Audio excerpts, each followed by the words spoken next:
Testemunhos para a Igreja, volume 2, capítulo 73. Um sonho impressionante.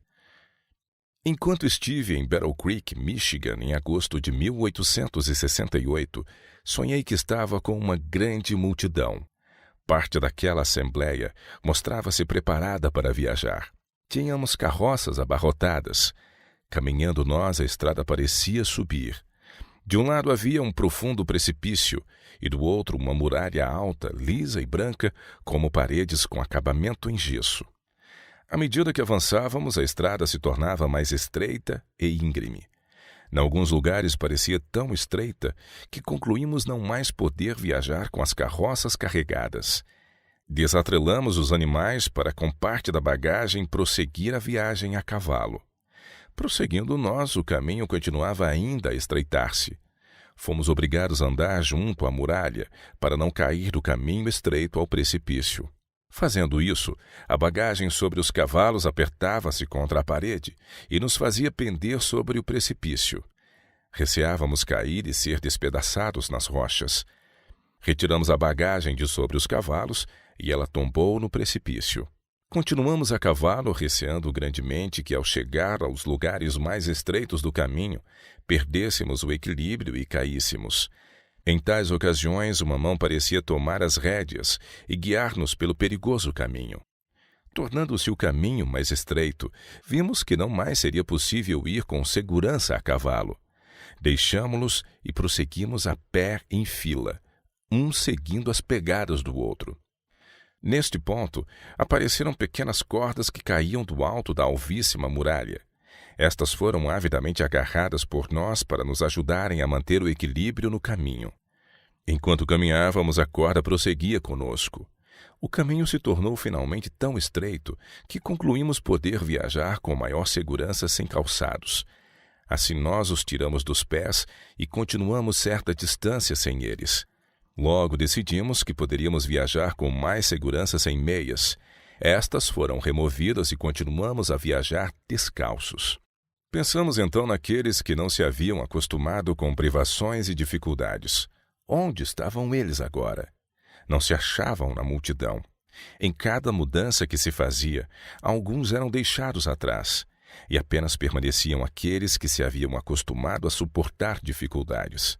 As privações do caminho apenas faziam com que estes se tornassem mais ávidos de avançar até o fim. Nosso perigo de cair do caminho aumentou. Encostávamos junto à muralha branca, mas não podíamos firmar totalmente os pés no caminho, pois ele era estreito demais. Apoiamos então quase todo o peso nas cordas, exclamando: "Temos apoio de cima! Temos apoio de cima!"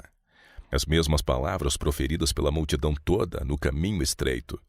Estremecíamos ao ouvir o rumor de divertimento e orgia que pareciam vir do abismo.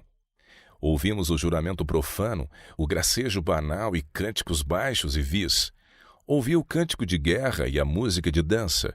Ouvi música instrumental e altas gargalhadas misturadas com maldições, gritos de angústia e pranto amargurado, e ficamos mais preocupados do que nunca em nos conservar no caminho estreito e difícil.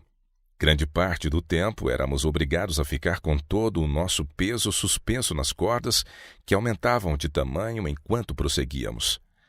Notei que a bela parede branca estava manchada de sangue. Dava um sentimento de pena ver-se a parede assim manchada. Este sentimento, porém, não durou senão um momento, pois logo achei que tudo era como deveria ser.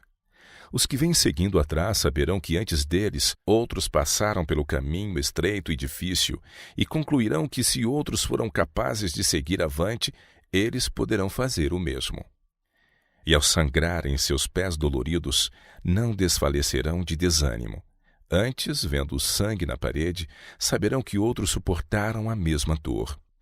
Chegamos finalmente a um grande abismo onde terminava o nosso caminho. Nada havia agora para nos guiar os pés, nada em que pudéssemos repousar. Devíamos então depender inteiramente das cordas, que tinham aumentado até o tamanho de nosso corpo. Ali estivemos por algum tempo imersos em perplexidade e angústia. Indagamos em tímido cochicho. Em que estará presa a corda? Meu esposo estava precisamente diante de mim. Grandes gotas de suor caíam-lhe da fronte, as veias de seu pescoço e têmporas haviam crescido tanto que atingiam 2 vezes seu volume normal e gemidos abafados e agonizantes vinham de seus lábios.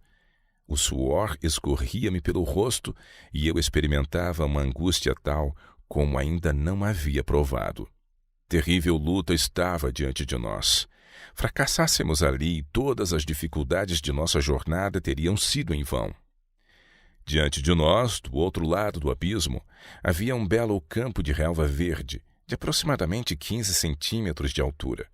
Eu não podia ver o sol, mas raios de luz brilhantes e suaves, assemelhando-se ao ouro e à prata fina, incidiam sobre o campo. Coisa alguma que eu houvesse visto sobre a terra poderia comparar-se em beleza e glória com aquele campo. Mas não seria possível alcançá-lo?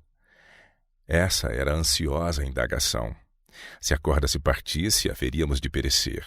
Outra vez, em angustioso cochicho, foram sussurradas as palavras: em que estará presa a corda? Por alguns momentos hesitamos em nos arriscar. Então exclamamos: nossa única esperança está em confiar inteiramente na corda.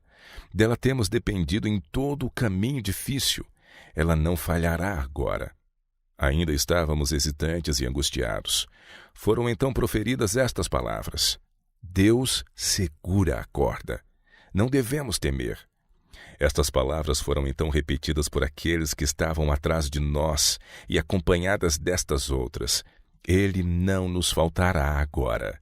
Trouxe-nos até aqui em segurança. Meu marido deu então um salto sobre o assustador abismo ao belo campo além. Eu segui imediatamente. Oh, que sensação de alívio e gratidão a Deus experimentamos! Ouvi levantarem-se vozes em louvor triunfal a Deus. Eu era feliz, perfeitamente feliz. Despertei e vi que, pela ansiedade que experimentara ao passar pelo caminho difícil, todos os meus nervos pareciam estar a tremer. Esse sonho não necessita de comentário. Produziu-me uma impressão tal que provavelmente cada minúcia permanecerá vívida diante de mim enquanto minha memória perdurar.